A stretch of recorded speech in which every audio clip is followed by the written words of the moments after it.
While dealing with sequences and series, there are three types of number patterns formulas which we can use to actually work out or solve the equation.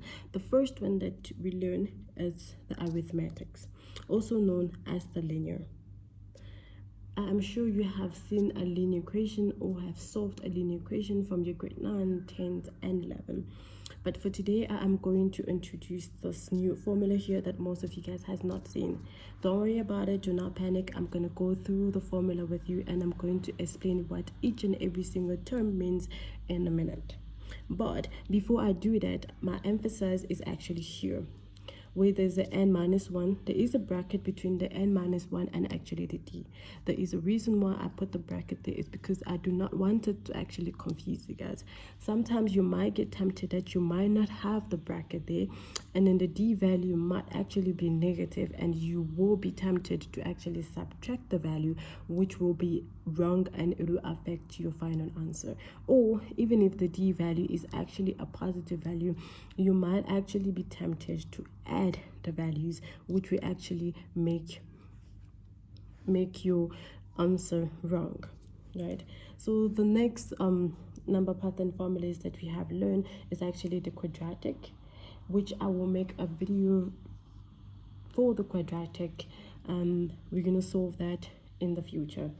But for today, the third one that I'm sure you haven't seen or haven't heard is actually the dramatic. It's also called the exponential.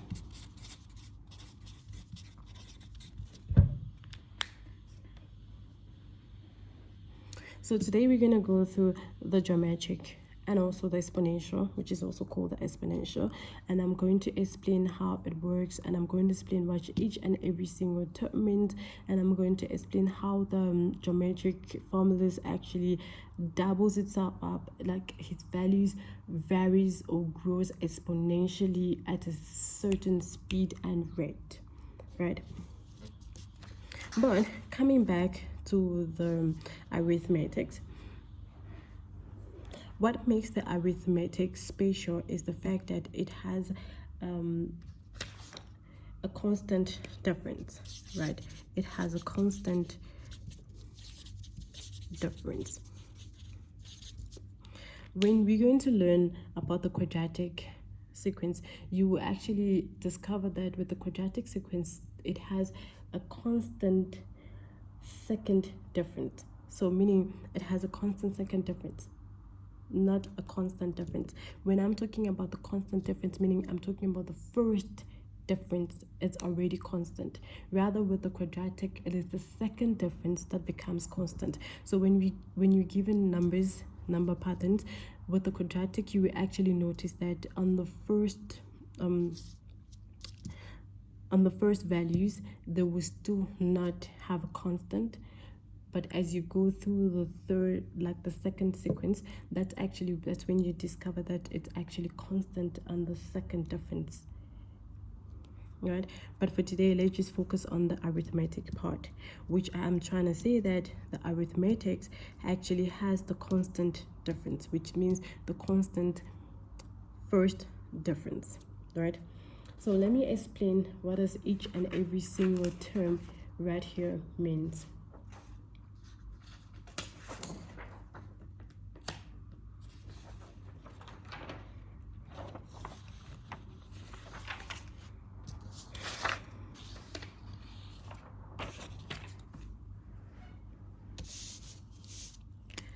So the A is actually the first term, which is T1, and then the D is the difference,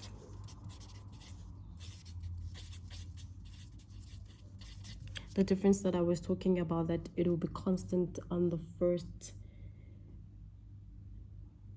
sequence. And then we have the N, which is the position.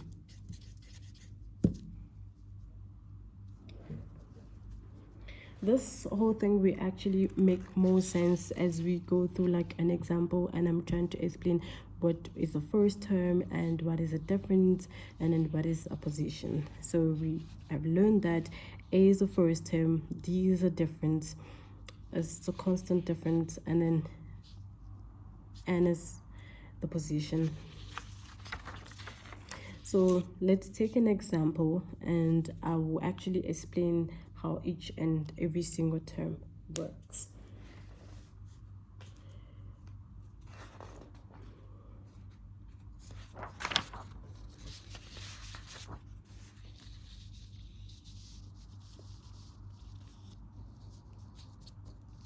For the first example here, it says that find the common difference and write down the next three terms of the sequence.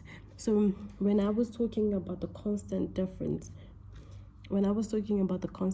this is actually where it's going to make more sense to you guys.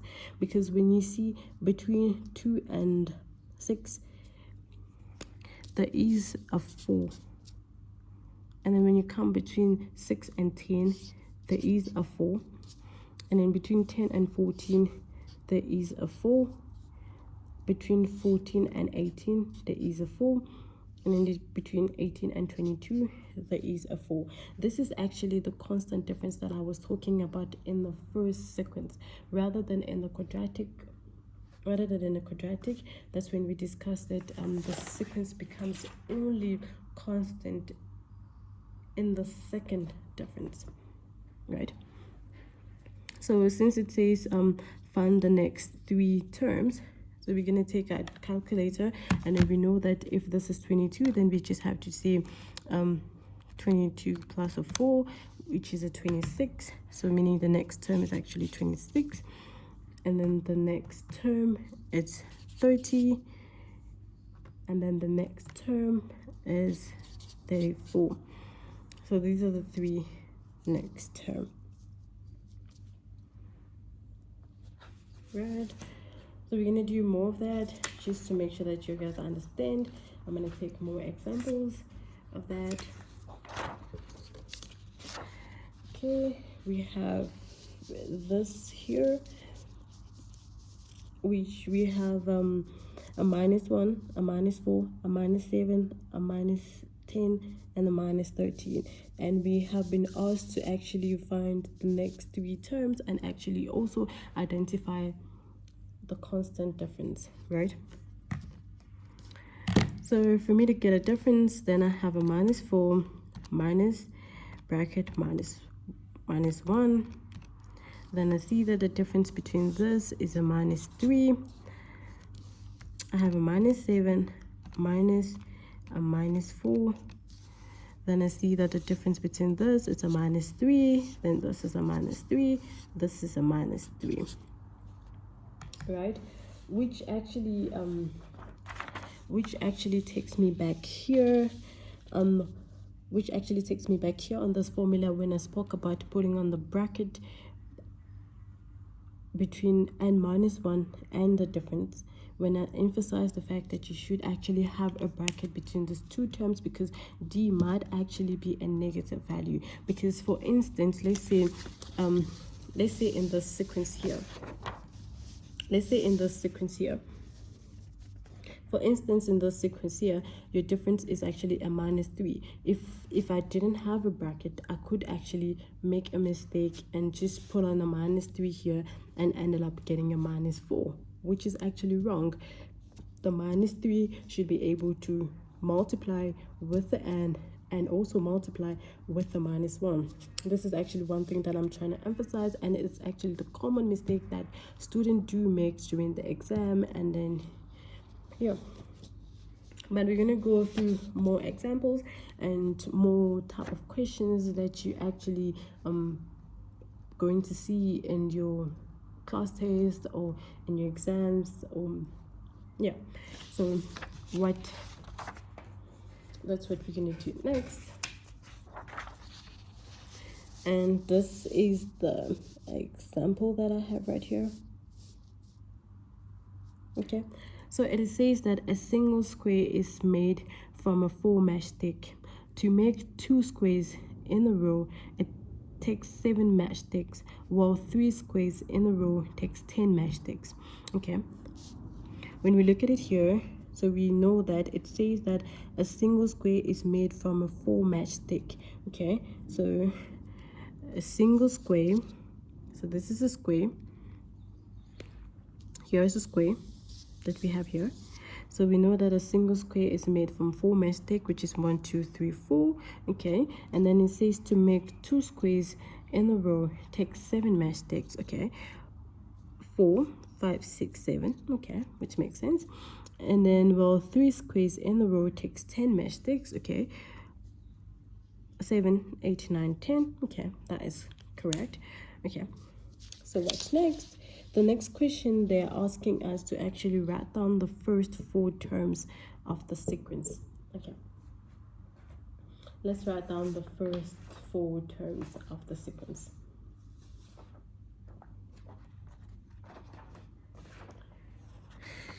Okay, so the first 4 terms of the sequence that we need to write down.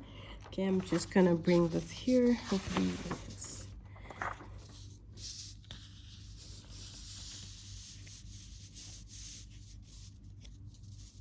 okay. So we know that the first term is actually a 4, and the second term is actually 7. The third term is actually 10, and then 10, 11, 12, 13. Then the third term is actually, the fourth term is actually a 13. Okay, so the question did ask us to write down the first 4 terms of the sequence, which was actually very easy because we could have just counted like 1, 2, 3, 4, which is 1, 1, 2, 3, which is a 7, this is the second term, 8, 9, 10, which is a third term, 11, 12, 13, which is the fourth term. Right, so once we have our term right here, then we can take more questions and actually try to solve them.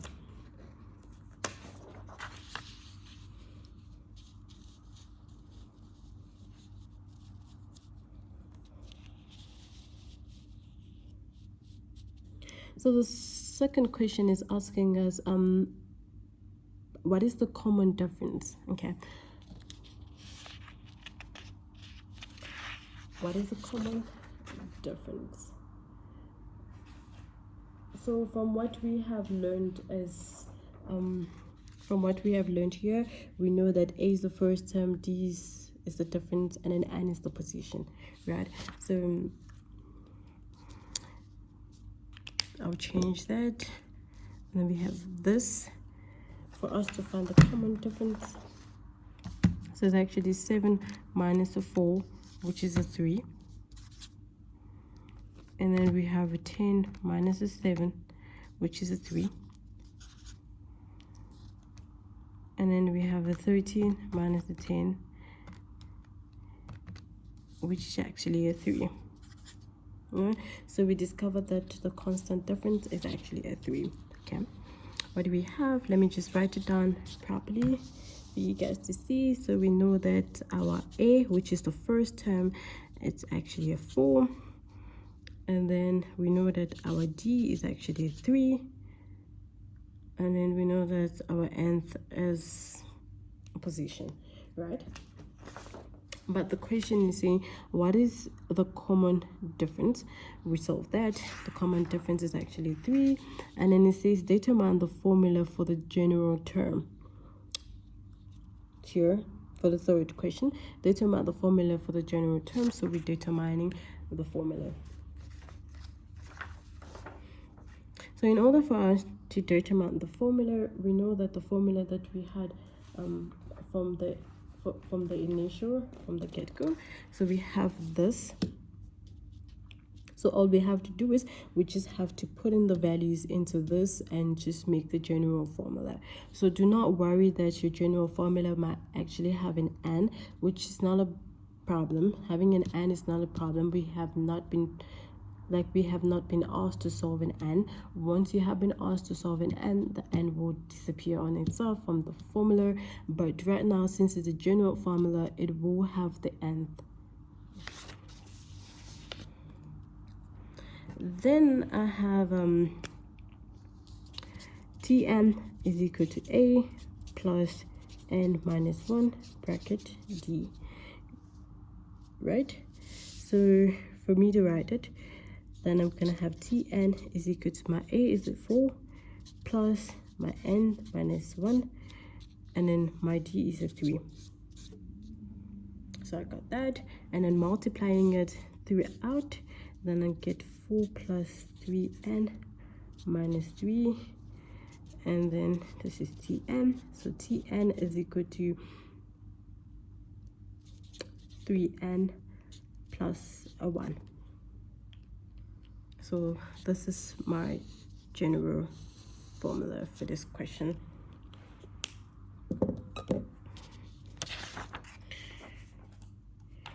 Okay, the next question that is asking us is saying, okay, let me just move it. It's saying how many matchsticks are in the row of 25 squares. Okay, how many matchsticks are in the row of 25 squares? Meaning we have been given n, right? The number n, the position, because we know that n is the position, and we have been told that we're looking for number 25, like the square number 25, right? So how many matchsticks do we need? How many matchsticks are in a row of 25 squares? 1, 2, 3, 4. So 25 of these squares, meaning the term number 25, we give an n. Then now we can just solve it.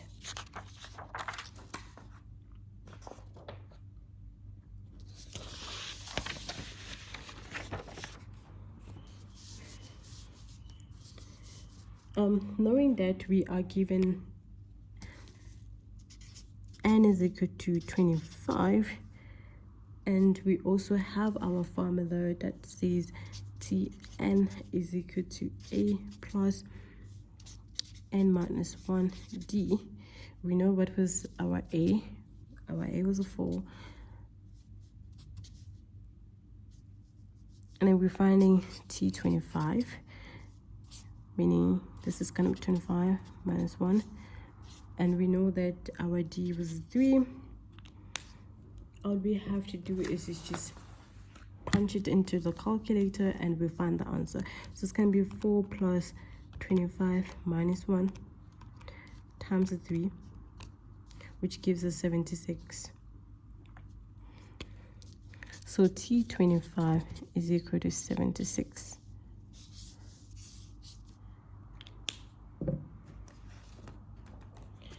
Okay, so the last question for this exercise,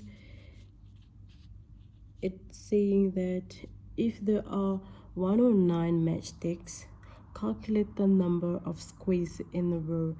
So now we know the number of matchsticks, that there are 109, and we'll be calculating the number of squares, so meaning we're calculating for n, but we are given Tn. So E, so this was D, right? E, we are given Tn is equal to 109, and we have Tn is equal to A plus n minus 1, and D, we know that this is 109, and we have a 4 here plus n minus D, and then we know that the D is a 3, right? So we have to multiply it throughout, so it's a 4 plus 3n minus 3, which is 109. And now we know the common difference is actually 3n plus a 1, 109. Then we just have to move the 1 to the other side. 109 minus a 1, which is 3n, which is 108, equal to 3n divided by 3 divided by 3. 108 divided by 3 is 36. So n is 36.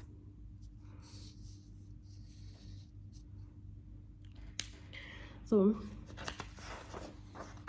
if there are 109 matchsticks, calculate the number of squares.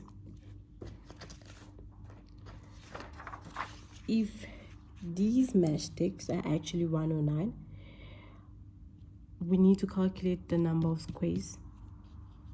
And we know that square number, so we know that we need to have about 36 squares for us to get 36 squares makes 109, needs 109 matchstick. I don't know if I'm making sense.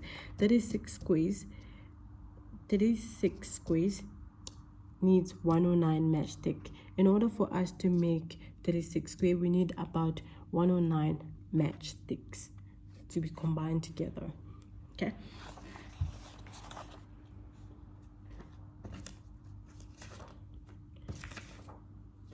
So for the next one, we're going to focus on the geometric part, which I spoke about the exponential part. The geometric, I spoke about the geometric series to be an exponential series, and also what makes this series actually special is the fact that it has a common ratio, right? Not a common difference, a common ratio. So the exponential series has a common ratio, which is actually an r. Introduce the r, which is actually the common ratio, right? This common ratio is actually achieved by dividing the second term to the first term, meaning r is equal to t2 over t1. Okay, that's r1. So for you to find r2, it's actually t3 over t2. For you to find r3, it's actually t4 over t3. So that's how we go with it. Hopefully this is making sense, guys. If it's not making sense, please just write it on the comment and I will try to explain it on my best ability. But we're gonna take examples which we actually clarify everything. And then a is still the first term, which is our t1, right? And n is still the position. So the next thing that I wanted to talk about or wanted to emphasize is the fact that please, when you're dealing with this formula, do not rush to multiply the a with the r. Rather, know that the r is the one raised to the power n minus 1. First of all, deal with this part first. Just deal with this part here first. Just deal with it first. Once you're done dealing with this part here, then you can actually multiply it with the a, because I do not want you guys to end up making a mistake by saying a times r, then you raise it to the power n minus 1, which is not actually correct. It's going to make it wrong, and you will mess up on your test and you won't get marks. So raise the r first to the power of n minus 1, then after that you can actually multiply it by the a. Okay, so let's take examples which will actually make this much more clear.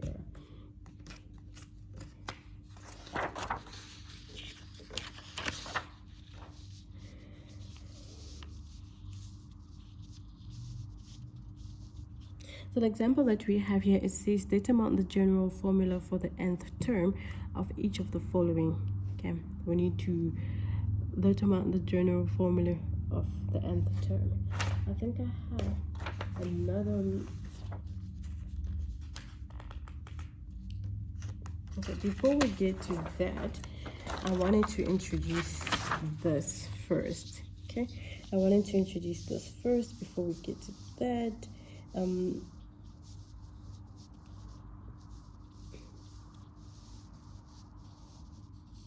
Which it says determine the constant ratio for the following sequence and write down the next 3 terms in the following sequence, because I just wanted you guys to get used to determining the ratio before we even go to writing the general formula.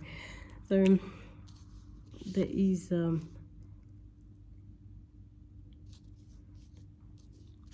R1, which is T2 over T1, which is 10 divided by 5,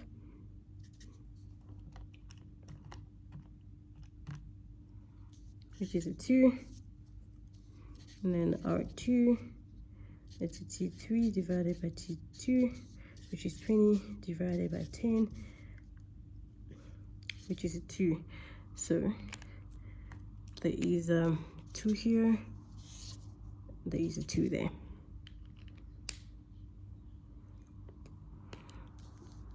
So for the next term, to determine the next term,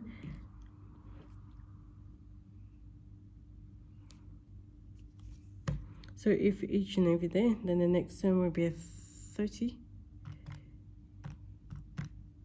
So the next term will actually be 40. And then we have 80.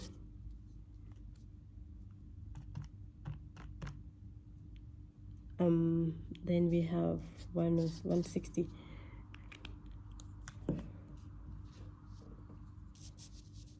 So if you want to check this up, we can just check this up. So for our 3, I can have T4 over T3, which we know it's a 40 divided by 20, which is a 2. And then for our 4, it's gonna be T5 divided by T4, which is an 80 divided by 40, and which is a 2.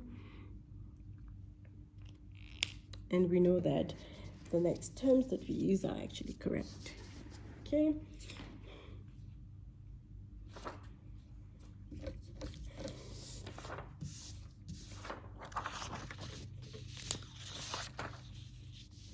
So we here.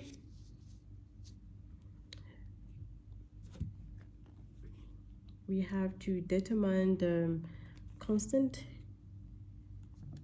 So R1 adds T2 over T1, which is 1 over 4 divided by 1 over 2.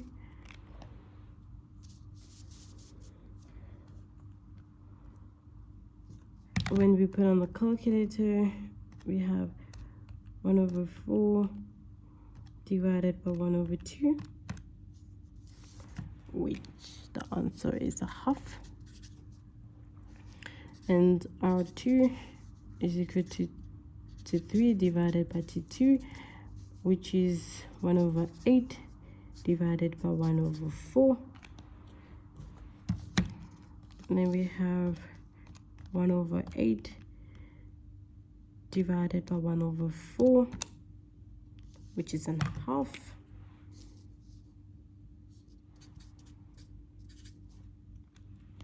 So in order for us to determine the next 3 terms, so we're gonna have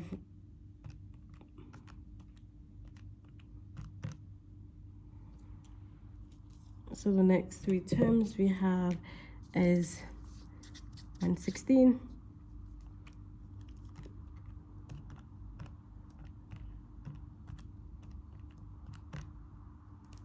then we have 132,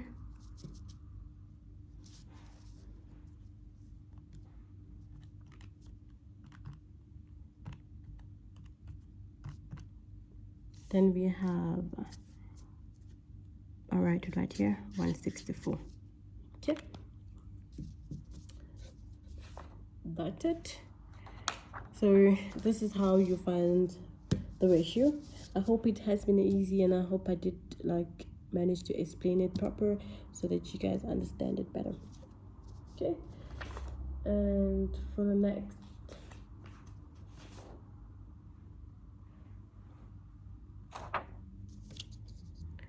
next question, we have been asked to determine the general nth term of each of the following.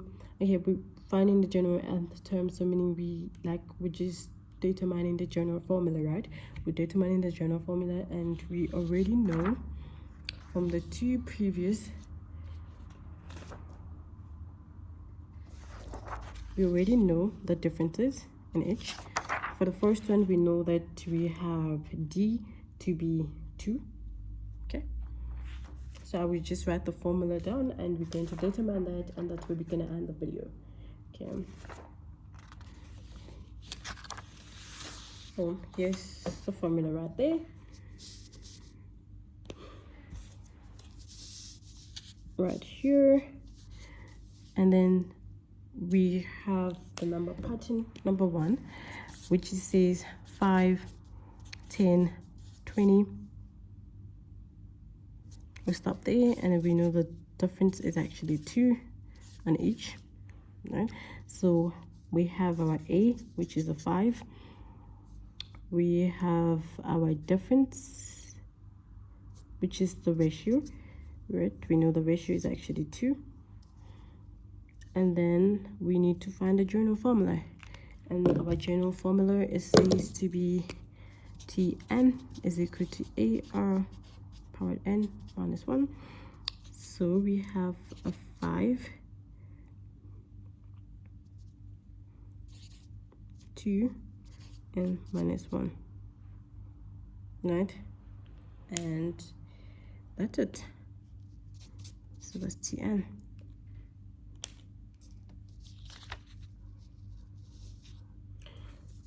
For the second one,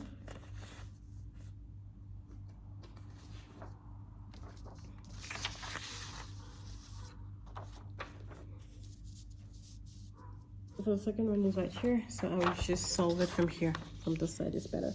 I just solve it from this side, it's much better. We know that our ratio is actually 1/2. Then the formula says Tn is equal to AR n minus 1. Then Tn is equal to our first term, A is equal to 1/2, and then R is also equal to 1/2. Don't confuse the two. It's just a coincidence this time, but it will not be like this all the time. So we have 1/2 multiplied by 1/2 raised to the power n minus 1. And that's it for today's video. Next time I'm going to take more questions on geometric and arithmetics, and then for the next coming video I will probably launch out a video on the quadratic also, and we can take some exam questions after that just to prepare ourselves, or any random question. If you have any question that you're actually struggling with and you would like me to actually work on it on the next video, just write it down on the comment and I'll be glad to take it. Thank you. Take care.